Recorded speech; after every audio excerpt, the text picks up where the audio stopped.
Francis Maxwell, are you a fan of Samuel L. Jackson? Absolutely. Are you a fan of his greatest ever work and achievement honored by the Academy, Snakes on a Plane? I honestly think one of his You didn't think I was going there? Yeah, I think one of his most underrated roles is definitely in Django. I think he's phenomenal in Django. Oh. He's one of my favorites. You're gonna let him in the big house? Freaks out. I love it. I love him in Django. Samuel L. Jackson, easily one of the most recognizable and just iconic like voices and just how he does it. Also, Black Snake Moan was really good. He's just everything. He could make bad movies good. Yeah, he's obviously anything. As soon as Quentin Tarantino picks up the phone, he's doing it. But he's done some. I read a quote recently. I can't remember who it's from. It's like everyone is in terrible movies at some point, but the idea is just not to be terrible in them. Which I think that Samuel Jackson encompasses. He does some terrible movies, but he's not terrible in them. Whereas Nicolas Cage, on the other hand, does some terrible movies. Well, two other people. Terrible in them. But I like Nicolas Cage. Nicolas Cage, Ghost Rider 2, solid. One of the greatest sequels ever made. Can't even say.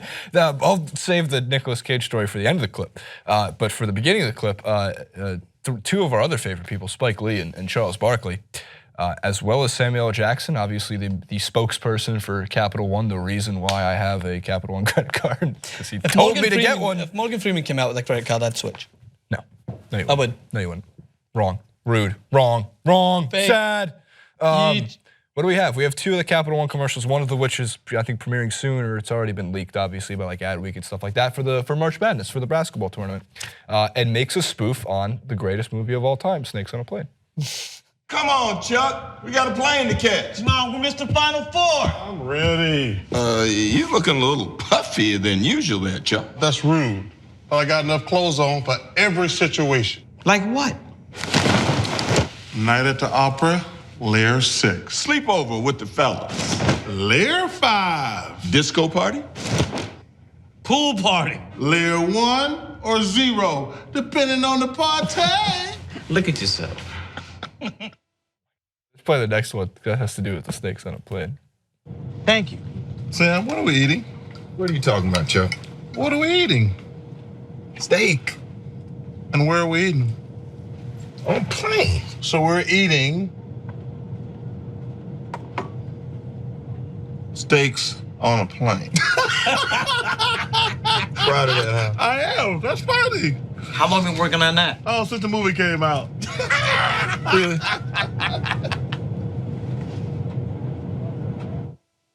Plane ride's so much more interesting. You can just tell that they weren't even acting in that. Like, that's just funny. I just wonder how many times Samuel, because he's a good actor, but I wonder if Charles Barkley calls him the break character. Just at any point in that look, if just Barkley can't hold his I don't think together. he needs to break character. Like, it's just him making a silly joke. Do you see Chuck on Modern Family?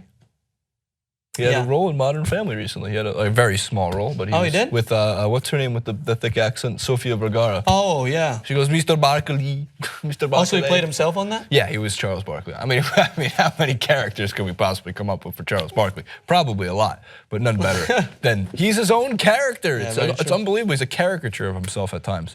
That was a funny commercial, though. Yeah, so I only did two because we're not going to. Capital One didn't give us any money for this, so we're not going to give them show all 17 of their ads. But there's a lot of them that are coming out for the tournament, and they're smart. I like talking about advertising on TYT Sports because I think that there's so many unfunny bad commercials out there, and it's always amazing to me when they have to go through some kind of board of people sitting there going like, yes, that's a great idea.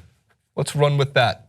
Pour $10 million of the budget into it. Yeah, I mean, like the Super Bowl kind of gets the plaudits when it comes to the advertising Oscars, and some of them are really good. I liked how this year some of them were really moving. Some of them people didn't like because they were overly The Coca-Cola one, right? The Budweiser one was the one where it went into showed the immigration of a man that came here. I like the Budweiser one 2 years ago where they had the dog waiting for the safe driving home. Oh yeah, that was a good one. was Oh, what sad. about the Budweiser one that they did 2 years ago in the Super Bowl in the post-game interview where Peyton Manning said, "I'm going to have myself a Budweiser." A Bud Light, and I'm going to have myself a Papa John's. That was the best advertisement they could have had. The Airbnb one this year was really good as well. That was the other one that was very inclusive that people hated.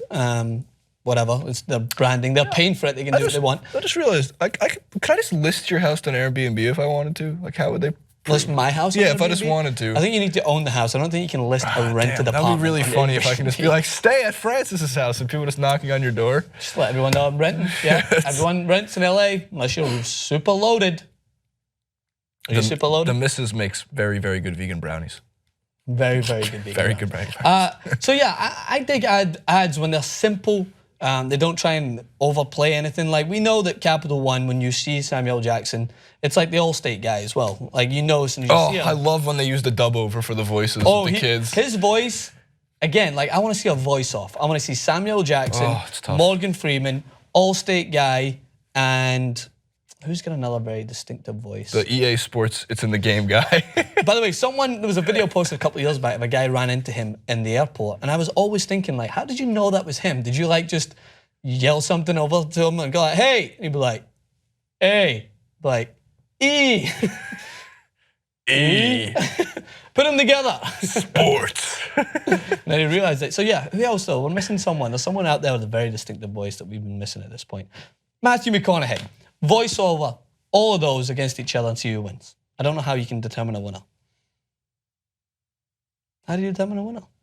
I don't know. Whichever Francis, one makes you there's no- feel warm and fuzzy inside the most. That's Morgan Freeman. That's God's voice. There's a Definitely. reason why he played God in Bruce Almighty. If Morgan Freeman, if you're watching Morgan and you need some extra money, go and invest. Go and don't work for Bank of America because they're funding DLPL. Don't work for Wells Fargo. Any other bank, and I will transfer my money just if you tell me to.